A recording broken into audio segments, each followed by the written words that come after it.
नमस्कार, अपना उत्तर प्रदेश देख रहे हैं आप और मैं हूं आपके साथ ज्योति। जम्मू कश्मीर के कठुआ में आयोजित बीजेपी की जनसभा में यूपी के सीएम और बीजेपी के फायर ब्रांड नेता के तौर पर पहचाने जाने वाले योगी आदित्यनाथ ने शिरकत की। सीएम योगी ने इस दौरान क्या कुछ कहा है, सुनाते हैं आपको। और भाइयों, कल से ही वासंतिक नवरात्रि प्रारंभ हुई है। जगत जननी मां भगवती की उपासना का पर्व हमारा यह सनातन समाज वर्ष में 2 बार आदि शक्ति मां भगवती की उपासना करता है। याद करिए, ये शक्ति सृजन का अवसर होता है और ये 9 दिन हम सब सनातन धर्मावलंबियों के लिए उसी शक्ति को अर्पित करने का एक अवसर है। मैं इस अवसर पर यहां की इन पवित्र स्थलों को माता त्रिपुर सुंदरी के पावन चरणों पर, यहां के शुक्राला माता के श्री चरणों में और माता वैष्णो के इस धाम को कोटि कोटि नमन करता हूं। महान स्वतंत्रता संग्राम सेनानी और महान योद्धा जनरल जोरावर सिंह को भी उनकी स्मृतियों को नमन करता हूं। बहनों और भाइयों, जब जम्मू कश्मीर की बात आती है तो भारत का सिरमौर, भारत का मुकुट हर व्यक्ति गर्व के साथ देखना चाहता है। जब जम्मू कश्मीर की बात आती है तो स्वतंत्र भारत के वे नारे एक बार फिर से गूंजते हुए दिखाई देते हैं कि जहां हुए बलिदान मुखर्जी वह कश्मीर, यही इन्हीं वादियों में नारे गूंजे थे।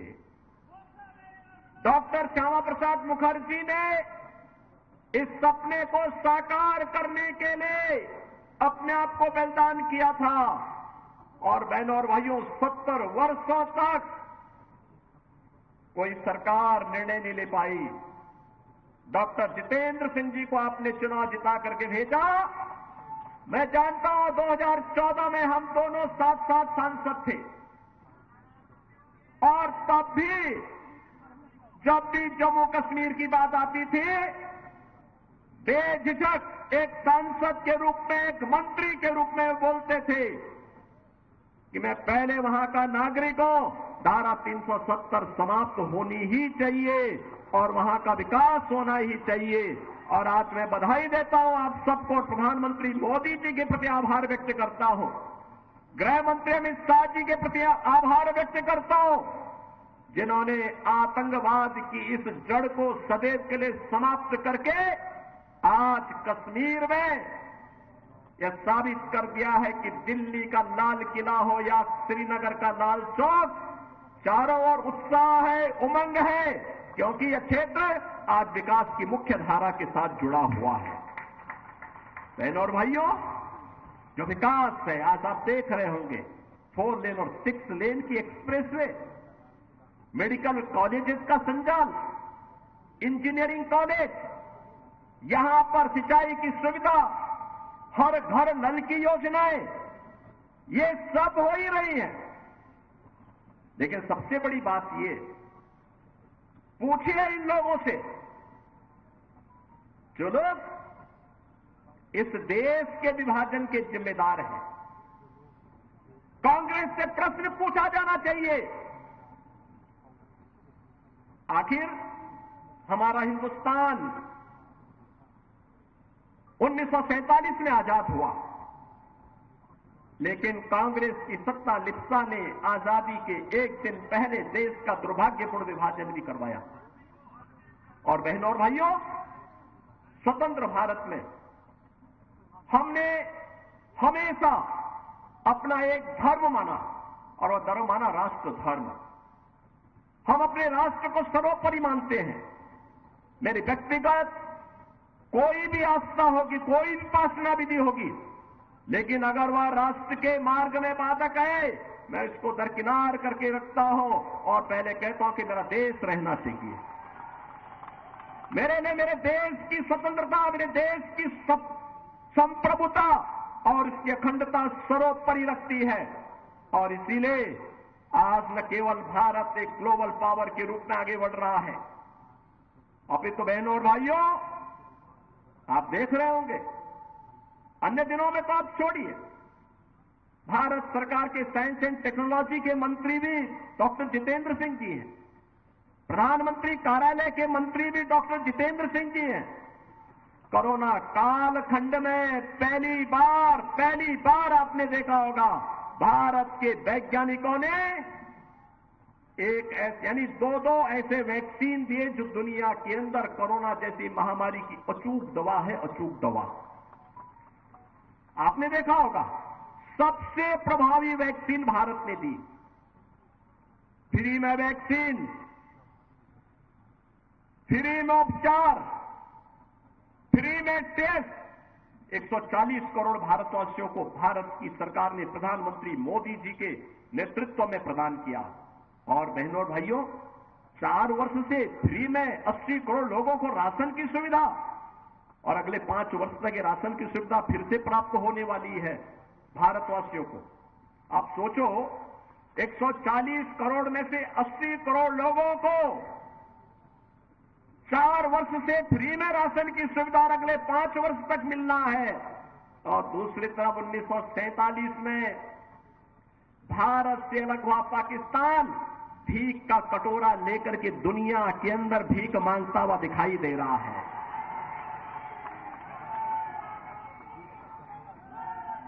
आज आप देख रहे होंगे बदलते हुए भारत को। ये जो नया भारत है बहनों और भाइयों, इस नए भारत को आज आप देख रहे होंगे, एक भारत श्रेष्ठ भारत। इस भारत में भारत के 140 करोड़ लोगों का सम्मान भी है। दुनिया के अंदर आज भारतवासी कहीं भी जाता है, लोग बड़े सम्मान के साथ उसकी ओर देखते हैं। आज भारतवासी दुनिया के अंदर सम्मान प्राप्त कर रहा है। आज सीमाएं भी सुरक्षित हुई हैं। ऐसा नहीं कि अब कोई पाकिस्तान का व्यक्ति कोई घुसपैठ करके हमारी सुरक्षा में सेंध लगाएगा, नहीं लगा सकता। अगर कहीं एक पटाखा भी फूट जाए ना तो पाकिस्तान अब सफाई देता कि नहीं, मेरा इसमें हाथ नहीं है। तो सीएम योगी को सुन रहे थे आप। वहीं मुजफ्फरनगर लोकसभा क्षेत्र में बीजेपी ने जनसभा का आयोजन किया, जिसमें सीएम योगी आदित्यनाथ ने भी शिरकत की। सीएम योगी ने अपने संबोधन में क्या कुछ कहा है, आपको सुनाते हैं। बहनों और भाइयों, मैं अभी जम्मू कश्मीर के उधमपुर से आ रहा हूं।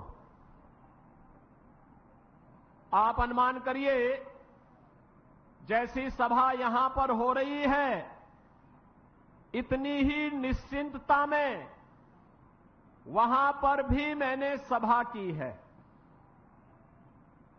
क्या 10 वर्ष पहले जम्मू कश्मीर में इस प्रकार की सभा संभव थी क्या? नहीं थी ना।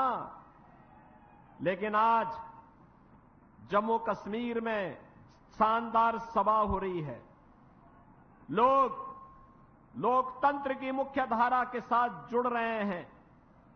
जम्मू कश्मीर में भी वैसे विकास के कार्य हो रहे हैं जैसे आपके मेरठ में हो रहे हैं, उत्तर प्रदेश के अंदर हो रहे हैं, दिल्ली में हो रहे हैं।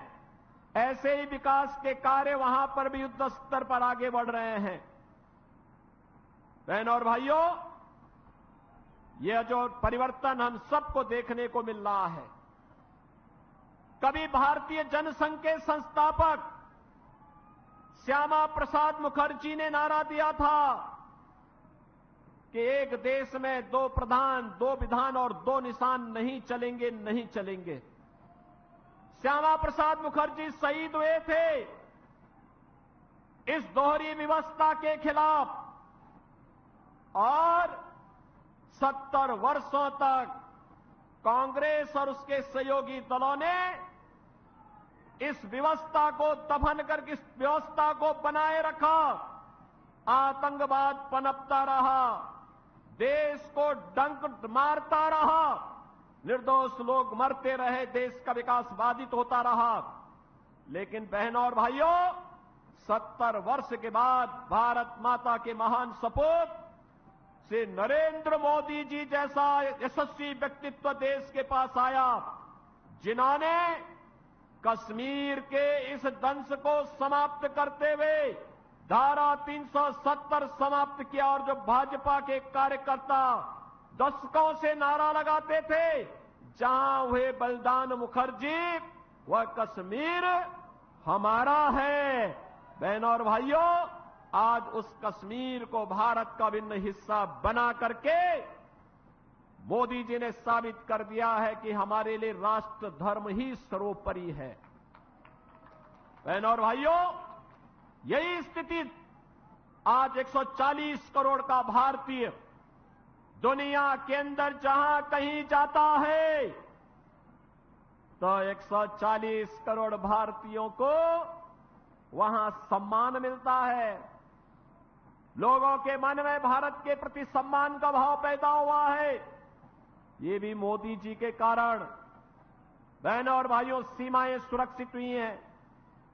आज आप देखते होंगे, अगर कहीं कोई सिलेंडर किसी दुर्घटना से फट जाए ना, तो पाकिस्तान सफाई देता है कि नहीं, हमारा कोई हाथ नहीं है इसमें, क्योंकि उसे मालूम है कि कहीं ऐसा ना हो कि कहीं किसी आतंकी गतिविधियों में लिप्त पाकिस्तान परस्त तत्व का हाथ हो और फिर एयर स्ट्राइक में देने के लेने पड़ जाए पाकिस्तान को।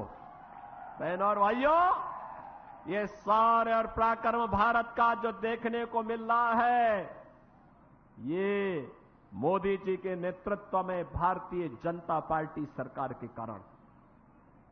देश के अंदर इंफ्रास्ट्रक्चर का जो कार्य हुआ, highway, railway, metro, expressway, IIT, IIM, medical college, और मेरठ को तो कहना ही क्या है। 12 लेन का एक्सप्रेसवे के साथ मेरठ दिल्ली के साथ सीधे जुड़ चुका है। मेरठ के लोग अब दिल्ली में नहीं रहना चाहते, बल्कि दिल्ली के लोग अपने लिए रहने के लिए मेरठ में आवास बनाना चाहते हैं, सरधना में और मुजफ्फरनगर में रहना चाहते हैं। क्योंकि जो दूरी पहले 5 घंटे में तय होती थी, अब उस दूरी को मात्र 45 मिनट से 1 घंटे में तय कर देते हैं। रैपिड रेल, 32,000 करोड़ रुपए की राशि केंद्र और राज्य सरकार लगा करके रैपिड रेल की सुविधा के साथ मेरठ को जोड़ चुकी है। और बहनों और भाइयों, उत्तर प्रदेश का पहला स्पोर्ट्स यूनिवर्सिटी मेजर ध्यानचंद जी के नाम पर इसी विधानसभा क्षेत्र में, मुजफ्फरनगर लोकसभा क्षेत्र में बन रही है। 700 करोड़ रुपए की लागत से बन रहा विश्वविद्यालय। जो भी उसका मानक होगा वो इंटरनेशनल स्टैंडर्ड का होगा, कोई समझौता नहीं होगा। और वर्ल्ड क्लास यूनिवर्सिटी आपको हम लोग यहां प्रदान करने जा रहे हैं। मेरठ में 1 डिस्ट्रिक्ट 1 प्रोडक्ट में स्पोर्ट्स आइटम को हम लोगों ने प्रमोट किया है। आज मेरठ की आइटम, खेल की सामग्री दुनिया के अंदर बिक रही है। बहनों और भाइयों, मैं आप सबसे ये कहने के लिए आया हूं, एक तरफ विकास और दूसरी तरफ लोक कल्याण और गरीब कल्याण के कार्य, हर घर नल की योजना हो, हर घर बिजली का कार्य हो। एक तरफ भारत 4 वर्ष से 80 करोड़ लोगों को फ्री में राशन की सौगात दे रहा है, और दूसरी तरफ भिखमंगा पाकिस्तान कटोरा लेकर के दुनिया के अंदर भीख मांगता हुआ दिखाई दे रहा है। ये परिवर्तन है। अच्छा नेतृत्व आता है, देश को बुलंदियों की ऊंचाई तक पहुंचाता है। गलत लोग चुने जाते हैं, पाकिस्तान जैसी दरिद्रता आ जाती है। और पाकिस्तान में जो दरिद्रता है, ये वहां के नेताओं के कर्मों के कारण है, और भारत में जो आज संपन्नता है, यहां के यशस्वी नेतृत्व के कारण। मैं बहनों और भाइयों, आप सबसे यही कहने के लिए आया हूं, यही कहने के लिए मैं आपके पास आया हूं। ये जो परिवर्तन आपको देखने को मिल रहा है मेरठ में, पश्चिमी उत्तर प्रदेश में, जो लोग गुमराह करने का कार्य कर रहे हैं, ये वही लोग हैं जिन्होंने संगीत सोम और संजीव बालियान को जेल के अंदर डाल करके यहां की जनता को कर्फ्यू में झोंकने का काम किया था। और मैं आज आपसे ये कहने के लिए आया हूं, ये चुनाव हमारा व्यक्तिगत रूप से किसी व्यक्ति के साथ मतभेद हो सकता है, लेकिन विचारधारा, राष्ट्र धर्म हमारे लिए सर्वोपरि है और इसके साथ कोई समझौता नहीं हो सकता है। जहां पे राष्ट्र धर्म को चुनने की आवश्यकता पड़ेगी, हम सब कुछ छोड़ करके राष्ट्र धर्म को चुनेंगे और राष्ट्र धर्म के लिए अपने आप को बलिदान कर देंगे। इसमें किसी भी प्रकार का कोई संकोच नहीं होना चाहिए और इसीलिए मैं आपका आह्वान करने के लिए आया हूं। हमें वह सरकार चाहिए जो कांवड़ यात्रा चला सके।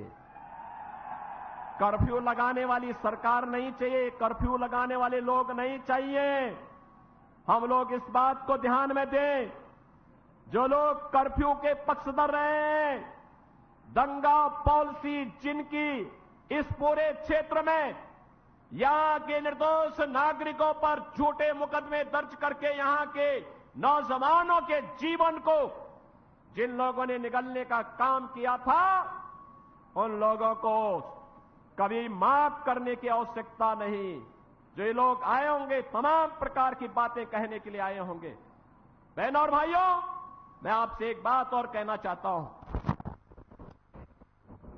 और पश्चिम बंगाल के दक्षिण दिनाजपुर में बीजेपी ने जनसभा का आयोजन किया, जिसमें केंद्रीय गृह मंत्री अमित शाह ने शिरकत की और जनसभा को भी संबोधित किया। इस दौरान बंगाल की धरती से अमित शाह विरोधियों पर जमकर बरसे। आसाम की समस्या घुसपैठ की ऐसे ही थी। आसाम की जनता ने निर्णय किया, भाजपा की सरकार बनाई और अब आसाम बॉर्डर से एक भी व्यक्ति घुसपैठ नहीं कर सकता। घुसपैठ को हमने बंद कर दिया है और मैं आपको मोदी गारंटी कहने आया हूं।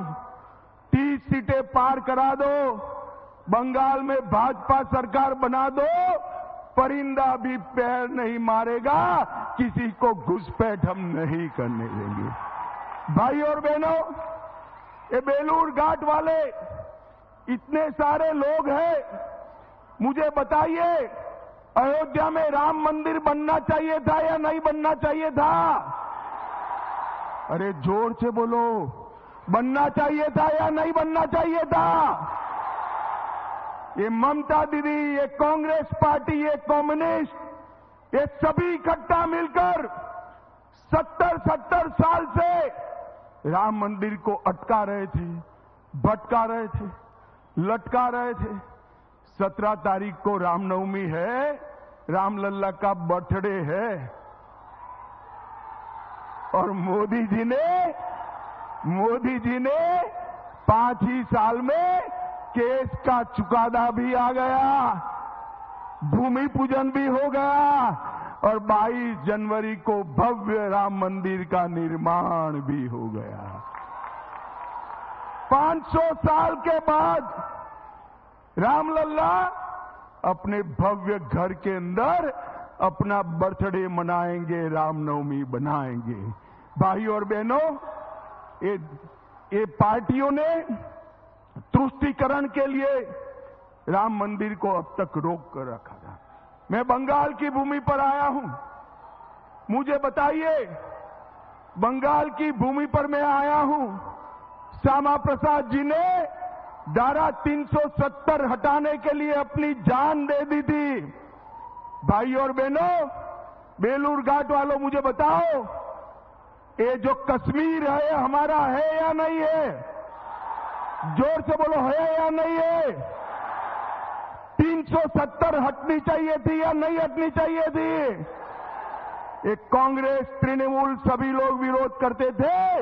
मोदी जी ने 5 अगस्त 2019 को 370 को समाप्त कर कश्मीर को हमेशा के लिए भारत का बना दिया। भाई और बहनों, ये तुष्टीकरण के कारण इन लोगों ने 370 को संभाल कर रखा था, मोदी जी ने उसको उखाड़ कर फेंक दिया। ये 10 साल के अंदर नरेंद्र मोदी जी ने गरीब कल्याण के लिए ढेर सारे काम करे हैं। 25 करोड़ गरीबों को गरीबी रेखा के बाहर लाया, 80 करोड़ लोगों को मुफ्त चावल देने का काम नरेंद्र मोदी सरकार ने किया, 12 करोड़ शौचालय बनाए, 4 करोड़ लोगों को घर देने का काम किया, 10 करोड़ लोगों को उज्ज्वला का कनेक्शन दिया और 14 करोड़ लोगों को नल से जल देने का काम नरेंद्र मोदी ने किया। यहां बेलूर घाट वाले आए हैं, मैं उनको पूछना चाहता हूं, मोदी जी ने देश भर में एक योजना करी है कि 5 लाख तक का सभी हेल्थ का खर्चा, स्वास्थ्य का खर्चा मोदी जी उठा रहे हैं। देश भर के गरीबों को इसका फायदा मिल रहा है, बंगाल को नहीं मिल रहा है, क्योंकि ममता दीदी। तो गृह मंत्री अमित शाह को सुन रहे थे आप। समाजवादी पार्टी के प्रमुख अखिलेश यादव ने प्रेस कॉन्फ्रेंस की है। इस दौरान अखिलेश यादव ने कई मुद्दों पर बात रखी। अखिलेश यादव ने क्या कुछ कहा है, सुनाते हैं आपको। ये विजन डॉक्यूमेंट में हम लोग शामिल करवाएं। महिलाओं के खिलाफ अपराध के लिए 0 टॉलरेंस एवं देशव्यापी हेल्पलाइन कैसे उपलब्ध हो उनको, उसके लिए काम करेंगे। उत्तर प्रदेश का जब चुनाव था उस समय समाजवादी पार्टी ने इस बात को माना था कि ओल्ड पेंशन स्कीम को लागू किया जाए। इस विजन डॉक्यूमेंट में भी हम लोग शामिल कर रहे हैं। पुरानी पेंशन योजना, ओपीएस को पैरामिलिट्री सहित सभी के लिए फिर से बहाल किया जाएगा, क्योंकि ये मांग हमारे सभी कर्मचारियों की है। जिस तरीके से सीमाएं असुरक्षित होती जा रही हैं और समय समय पर अखबारों के माध्यम से, कुछ और माध्यमों से जो जानकारी मिलती है, भारत का कुछ हिस्से में बहुत ज्यादा सीमाएं सिकुड़ रही हैं और इस सरकार ने जानबूझ करके अग्निवीर लाने का काम किया है। और अग्निवीर व्यवस्था इसलिए लाई है सरकार क्योंकि जो हमारे गांव के परिवारों के बच्चे जो चले जाते थे, उनकी आर्थिक और सामाजिक दोनों पहलुओं पे उनकी तरक्की हो जाती थी, खुशहाली आ जाती थी, उन्हें सम्मान मिलने लगता था, आर्थिक रूप से वो थोड़े बहुत खुशहाल हो जाते थे, उनकी अगली पीढ़ी अच्छा पढ़ लिख लेती थी, नौकरी अच्छी पा लेती थी। इसलिए जानबूझ करके कि गांव गरीब के बच्चे पढ़ ना पाएं, आगे न बढ़ पाएं, ये अग्निवीर व्यवस्था लाने का काम किया है। इस विजन डॉक्यूमेंट में समाजवादी पार्टी और हम सब का मानना है अग्निवीर नीति को समाप्त किया जाएगा। सशस्त्र बलों में नियमित भर्ती एक बार फिर से शुरू की जाने का काम होगा। और डर तो ये है कि अगर बीजेपी के लोग दोबारा आ गए, अभी तो आर्मी में ये किया है 4 साल की नौकरी, हो सकता है उत्तर प्रदेश में पुलिस पीएससी की जो नौकरी है वो 3 साल की कर दें। तो अभी तो अग्निवीर की है इन्होंने, फौज का किया है, हो सकता है उत्तर प्रदेश में भी ये व्यवस्था लागू कर दें कि जो पुलिस के लोग हैं इनको 3 साल की नौकरी दें बस। इसलिए विजन डॉक्यूमेंट के साथ हम लोग जनता के बीच में जा रहे हैं। हाँ, हमें उम्मीद है कि जनता हमारा, समाजवादियों का और गठबंधन का समर्थन करेगी। उत्तर प्रदेश में ऐतिहासिक जीत होकर के गठबंधन सबसे ज्यादा सीटें जीत करके आएगा और जनता जब साथ हो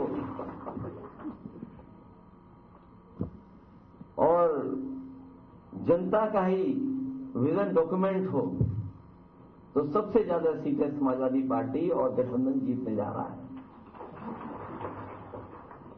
आप लोग बात कर रहे हैं जाति जनगणना का, प्रधानमंत्री बात कर रहे हैं अपनी गारंटी का, तो गारंटी उनकी क्यों नहीं हो पाती है कि जाति जनगणना पिछड़े दलितों को न्याय मिल पाए? और ये बात करते हैं कि हमने जो कहा वो पूरा कर दिया 10 सालों में। बीजेपी की झूठी बातें, वादे झूठे रहे अभी तक। अब ये चुनाव है, जनता हिसाब किताब लेगी भारतीय जनता पार्टी के झूठ का और झूठे वादों का। अध्यक्ष जी, गठबंधन का घोषणा पत्र जारी हुआ, 5 न्याय और 25 गारंटी की बात की गई। ये भी पढ़ लेना, अपना चलाना। प्रधानमंत्री नरेंद्र मोदी उसे मुस्लिम लीग का घोषणा पत्र कह रहे हैं, क्या कहना है इस पर आपका? ये समाजवादी पार्टी अधिकार की बात कर रही है। संविधान है तो हमारा अधिकार है, लोकतंत्र है तो हमारा अधिकार है, और ये सब बचेगा अधिकार और लोकतंत्र हमारे वोट से। इसलिए जनता से अपील करते हैं कि एक एक वोट भारतीय जनता पार्टी के खिलाफ डाला जाए, क्योंकि लोकतंत्र बचेगा तो संविधान बचेगा, संविधान बचेगा तो हमारी आपकी आजादी बचेगी।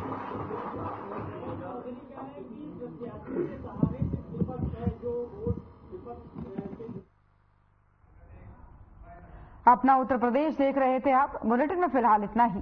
नमस्कार।